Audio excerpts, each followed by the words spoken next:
A West Auckland roadblock catches some seriously undersized snapper. That's just ridiculous. That's way too small. Auckland's Coastguard crashed the party on Waitangi Day. Put the camera on it, mate. I can't really describe this one, in fairness. Stag night! And on the lookout for poachers in Bluff. This place has been a bit of a problem area for us.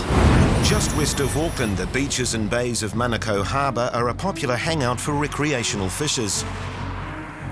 But there have been persistent problems in this area with overfishing, and today the Ministry of Fisheries and the police are tackling the problem with a roadblock on Huia Road. Beaches and bays, which offers really good diving for crayfish and a high value species of paua. We've had several seizures in years past, so it seems well worth doing. It's a nice day, easterly winds, the tides are good for tonight. So by setting up here, it's our hope to intercept vehicles travelling back after a day or an afternoon out diving or fishing. And by bringing them into this checkpoint, we can very quickly capture what's coming out of this region. Have you got any power on there? No. Cunners and mussels. And watercress. Turn it off, buddy. It's just a routine check, but this guy makes it clear he's not happy to be pulled over. His attitude has put the fishery officers on the alert. You've been stopped because you've got snorkel and stuff. Mate, I got stopped because I told him the truth, G. But the check has shown his catch is all legal. A lot of times we go off how we feel, how a person reacts to us, and he acted quite nervous and quite defensive, a little bit aggressive, so perhaps, perhaps he might not have been telling the truth, but he was.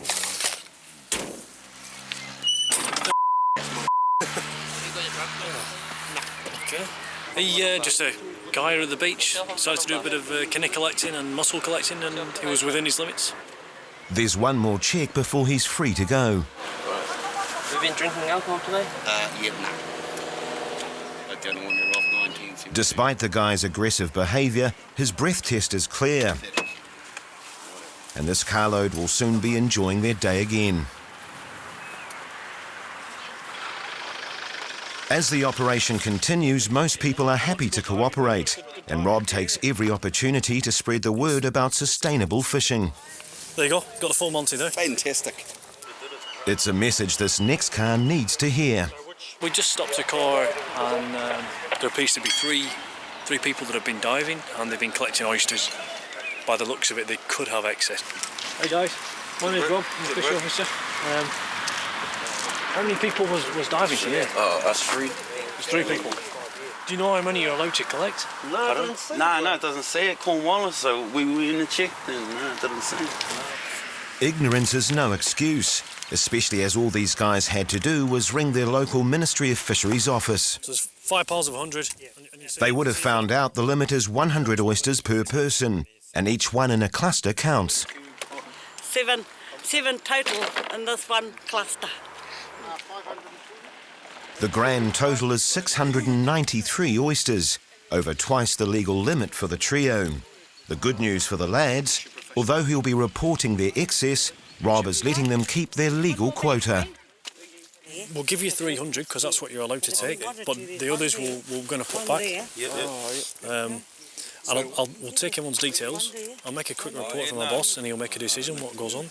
Sweet cameraman. Shot for the publicity. Hey, what did you do with my teddy bear? They had over 600 oysters, so we seized the excess oysters, and they get to take home the full daily allowance, which is 100 each. And I'll make a quick report up from my boss, and they'll either get an infringement or they could get a warning letter. And I don't make that decision, so my boss does that, and they're really good to deal with. Yep, just a bit of bad luck on the day. It's a perfect summer fishing day, and the checkpoint is getting busy. From Ministry of Fisheries. What have you got in the car? You got any fish? Yeah. Yeah? Have you got shellfish? No. No? What sort of fish do you have in there? Just the rockfish. I don't know how to call it. Okay. I have no name. Okay. But it's rockfish. Okay. All right. Get up. They may not know what they've caught, but the fisheries team need to be a little more precise. Yeah, it's a mixture of fish. Okay, driver, can you get out of the car? Oh, yeah. Just come back here. Is this the only fish that you've got? Yes. That's everything? There's no other fish in the car? No. None in here? None in here? No. Okay. All right, we'll just pull these over to the table. No problem. Did you catch all of these?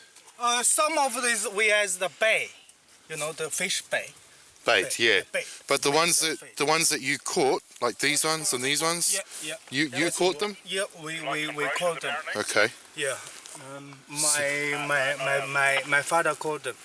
Okay. So who caught what? Did you all catch fish in here? Yeah, but I didn't catch anything. I just asked my wife to catch it. All right. Okay. Yeah, no, my wife caught it. All of them?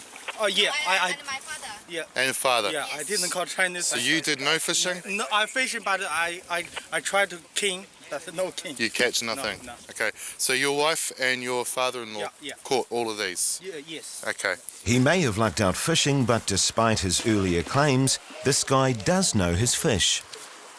So you know what these fish are called? That is rockfish. Yeah. What about this one here? Oh, that's snapper. That's snapper. Okay, good. What's the size limit for snapper? 20, 22. 22? Yeah, Okay. It's 27. 27. Yep. Do you have a ruler? Did you measure these? No. No? You didn't measure them. Okay. The first snapper out of the bin falls way short of the size limit. That's no good. This one's the same. That one's even worse. No. That's just over 20. It gets worse. Look at that one. So that's just ridiculous. That's way too small. Illegal fish. You understand? Yes, I understand. These ones I'm going to take because they're illegal. Yep. Okay. So we will throw them back later on into the sea, return them into the food chain. That's an infringement notice, $250. Yeah, I didn't know. I'm sorry, but I should have checked that carefully, but I didn't. These 3 undersized snapper will be an expensive lesson. So, yeah, it's no good. But anyway, it probably won't happen again in the future. Over the day-long operation, M-Fish completed a total of 86 inspections, detecting 5 offences, resulting in 1 infringement notice and 7 warning letters. Waitangi weekend in the city of Sails is the perfect weekend for getting out on the water. And the Auckland Coastguard are on patrol when they come across their first sight of the day. Put the camera on it, mate. I can't really describe this one, in fairness.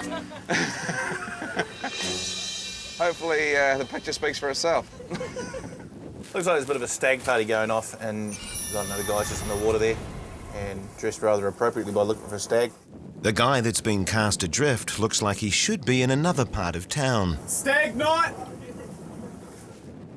And everybody else on the boat seems to have consumed more than their fair share of alcohol. Probably not a sensible place to be really swimming. Off the end of Princess Wharf with all the ferries and stuff that come in and out. So we're just probably gonna have a little word to these guys in a minute and tell them about sensibilities and stuff like that. With this many drunks on the water, Greg decides to alert the Marine Police. Looks to be all people on the vessel are well intoxicated. So we're just going to stick around here until they pick them out of the water. With the stag safely on board, the party boat heads for shore, prompting another warning, this time to the harbour authorities. Yeah, Viaduct Harbour. I think they're going to try and enter your viaduct. It looks like a stag party with quite a few boozed guys on board. Copy that, guys. Thanks, mate. We'll head out on the tender and go and see what they're up to. Yeah, mate, we're just following them now at the moment. Viaduct Harbour Control have asked that you don't enter. Yeah. Yeah. Not really too sensible going for a swim off the end of Princess Wharf, guys. There's ferries, there's other traffic coming through, so we'll get you to spin around and head back out, please. As the unwanted stag boat heads back out into the harbour, there appears to be no change in the behaviour of its passengers. We have one person on the flybridge or on the top deck, rather boozed. He's up there by himself, so if he did fall, the skipper wouldn't have any idea that he's gone. That's all copied. The message from launch base is if you can just continue on your way and might take further action. They thank you very much for letting them know. The Coast Guard are stood down from the party boat as a more serious situation develops on the harbour. Harbour Master 1, Rescue Alpha, boat sinking Union Point. We're just going past North Head. We've got an ETA once we get through the fleet, about 5 minutes. We just had another vessel was called in that is a sunken vessel off Emu Point in Motorhead Channel. We're just awaiting further details at the moment. We're just head through the flotilla, get clear, get down as quick as we can, and sort out what's going on from there. Seconds count during an emergency at sea, and a stricken vessel takes absolute priority. It's not long before the boat comes into sight, and luckily the two-man crew have been rescued by a passing yacht after spending several hours in the water. But the boat now poses a serious hazard in Auckland's busiest waterway, and 3 Coast Guard vessels are on site to remove it. Probably towing it's going to take about a 2-hour tow, even though it's only a small boat. So you'll pretty much tow it fully submerged if we can. I'm just going to transfer the 2 owners straight from Lion straight onto us, and then we'll take them and their gear back into Bucklands Beach. Hopefully they do the transfer in a hurry, because we sort of run out of the water and run out of the rooms, so it's usually quite a busy sort of area down here as well. So. Arm there, ready, in your arm. Okay, and down, and just cover that side there. Second one, and it's in. Right. With the owners safely on board, everybody's keen to hear how their boat sank. I just started taking the water really fast, and then the arse went down, and that was us through in the tide. Just accumulated over time. I mean, we were in the water for 6 hours. But there's always an upside. That's the main thing, keeping the fish, man. Oh, did you catch a few fish still? Yeah, caught a few and saved them. And we're still alive. Yes, who gives a shit? Yeah, we don't care about it. No, we don't care about all our fishing gear, we just go and buy some more. We're just chucking up Delta flag, which is manoeuvring with difficulty. It's, we're going to be towing, so we're required to do so. The submerged boat is successfully hooked, but progress is painfully slow. Liner are going to tow it into Bucklands Beach, but we're just going to pull it out of here and put it into some smoother water around the corner. At least they're moving, but at this rate it could take all day, so another plan is devised. We're going to try and roll it onto its side, and as it's doing that, we'll put a little bit more speed on and hopefully empty out enough water to right the boat, and it'll make it easier to tow and tow it back to where it came from. Good theory, not so easy to practice. Change of plan. We're now going to tow this thing into what's the old ammunition dump at Rangitoto, and we're going to put North Shore and Lion crew on the ramp and see if we can roll it on the ramp physically. Get 3 of you on one side and lift so you break the air pocket. It takes 6 strong Coast Guard volunteers to finally flip the boat. Magic. We still don't know if there's a hole in it, so that's the hardest issue. If there's a hole in it, we'll never do anything with it, so it'll be just a submerged tow, but it's worth trying as much as we can to try and save it. Go, go. Go, Smitty. Watch that bloody cleat doesn't come out, boys. Yep. So, give it a bit of welling, mate. Thanks a lot, guys. No worries. Finally, they get the boat back to the mainland, and with the snapper still safe in the chili bin, these keen fishermen are on their way with their boat and catch of the day. A spring tide is due on the Bluff coast today, and that means action stations for M-fish. The extra low water will make the young power colonies a temptingly vulnerable target. Historically, this place has been a bit of a problem area for us. We've had poachers come in here and clean out whole bays. While observers watch the coast, Fishery Officer Steve is moving into place for spot checks on vehicles coming from Ocean Beach. Just going to have a quick change in the telephone booth into my Superman kit. Righto, we're good to go. That's me. Go, Stephen here. Okay, let's see what we can do. Yeah, we're just coming up on the entranceway now, so we'll try and pull them over. The occupants of this vehicle have been gathering shellfish, and Steve's going to make sure their catch is all above board. Howdy, how are you? Not bad. Steve Lakey, Minister of Fisheries. How you going? What's your name? Tom Tago. Hey, Tom. You got any shellfish catch on board? Yeah. What have you got, powers or? Powers, yeah. Okay, how many you got? 13. 13, all right, yeah. So there's the other young boy and... Hello, g'day. Do you know what the minimum size is? 4 inches. 4 inches, that would be 100 millimetres. 5 inches is pretty close, it's 125 millimetres is the minimum size. The man claims he thinks the limit is 4 inches or 100 millimetres, but then he produces a knife he uses as a measure, which seems to tell a different story. 120. So I know that 125 is to there, and if you're using the mark, you're going to be a bit under.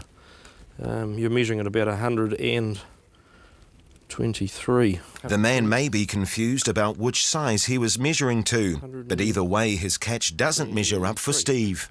See that one there? It's about 116, so we'll put that aside. I'm measuring the greatest length here, so 118, 116. The good thing about these, for the majority, is they can go back in the water because they're still alive. This dad says he was showing his 7-year-old son how to take power, but today has turned into an unexpected lesson in how not to do it. Yeah, all of us, mate, yeah. Down the road, Peter's flagged down some beachgoers who seem pretty confident they've stuck to the rules. Know the limits? Yeah, mate. But the first power out of the bag falls short. And the next one. We actually thought it was over the top. Oh, on the round, no. Yeah. Didn't we? Who thought that? Well, I don't know, it was what somebody had told us, but yeah. So we did think it was over the top, not from end to end. So do you come out very often? No, this is our first time. Back with Steve, it's not looking good for the family feed. 13 undersize and 3 legal, so need to write this down. The man will be served with an infringement notice, but at least not quite all is lost. We'll put your 3 legal size ones back in there. At least you get a taste. It's going to be an expensive appetizer. Nice people, just hadn't followed the rules. He faces a $250 infringement notice for taking undersized power. So they've gone home to savour their 3 power, which probably be maybe not as tasting as sweet as they would normally. Pete's car isn't doing much better. Who heard the ruler? Me, mate. But this is our first go too, so we don't know what we're doing, obviously. 358 undersize and 3 legal, so I'm afraid it's the notebook price. No. You've committed an offence and that you've between you taken these undersized powers, you understand that? All right, so I'm going to have to write you up. At least these undersized power will now have a chance to breed and replenish much-needed stocks. I think they were under when we were picking them, so, and like I said, it's our first time. We're from the North Island, so we don't do things like that anyway, so yeah, we'll know to get the huge ones next time. Steve's next targets are local lads. Will they have a better handle on the rules? Hello, how you going? So do you know what the minimum size is? 120, 125? Yeah, but you've got one of those is right. 120. No, it's not 120, 125. Numbers clearly aren't a strong point round this neck of the woods. Meanwhile, Pete's been alerted to another car, but these occupants don't seem too happy to be stopped. Oh, well, there's nothing else. That's what I said. I only had 4 or 5, mate. That's all we got. Oh, I thought you took them out. They claim to be well under their bag limit, and this guy is pretty confident he's got the size right. Not undersize. No, they're just fitters, though, but you got a measure? No. Back with Steve, even going by their own lower estimate of the minimum size, these local lads are seriously under. Okay. Right. Well, that one is measuring just on 110. So, and I noticed you got nicks in them. What were you using to remove them with? Did you have a knife? Well, I had a steel ruler. Right. Just explain the power. I have no clotting mechanism, and if you were to use a sharp tool and cut them, they're going to bleed to death. They'll just turn their toes up. So it's really important to use a flat-bladed tool that's not sharp, that you can lift underneath and just lever them off. The flatter, the wider, the better. Not narrow and sharp like a butcher's knife or a screwdriver. So that's 118. They kept within their catch limits of 10 power each, but with 15 under size, these guys are going to get a sharp lesson that size does matter. Classic situation, we put signs up. We're here just about every spring tide. We still keep finding people that claim they don't know what the rules are, but to these guys' credit, they only had the 10. And that's something that is, that sort of probably goes in their favour. Here's the rules, and these are power gauges. This is one of the older models we've got, but it's pretty effective. You've got to measure the power. It's got to touch that or exceed it. If you're after yellowfoot power, there's a little gauge there for that size. So. Meanwhile, the moment of truth for this guy reveals he's spot on. Just on, eh? Like, I'll tell you what, mate, I must have threw away 10 to get them 4. You didn't believe me, did you? Happy? Well, he's happy, but it turns out his mate's eye wasn't quite so good. It's only one, so you're first time you haven't been in trouble with fisheries before? No, just put it down as a learning curve. Let's go. Just put it down as a verbal reminder, eh? That's all we do. No, we're not there to break the law, Pete, otherwise it would have been taken or more, you know what I mean? So we said, hey, they're too small. It's been a depressingly successful day for M-Fish, and it's not over yet. So Pete's going to put this back in the water, and we're going to go to move down to another location where we've got a couple of vehicles. So. Thanks, Pete. Good man. Yep. Don't fall in. All the offenders received a $250 fine.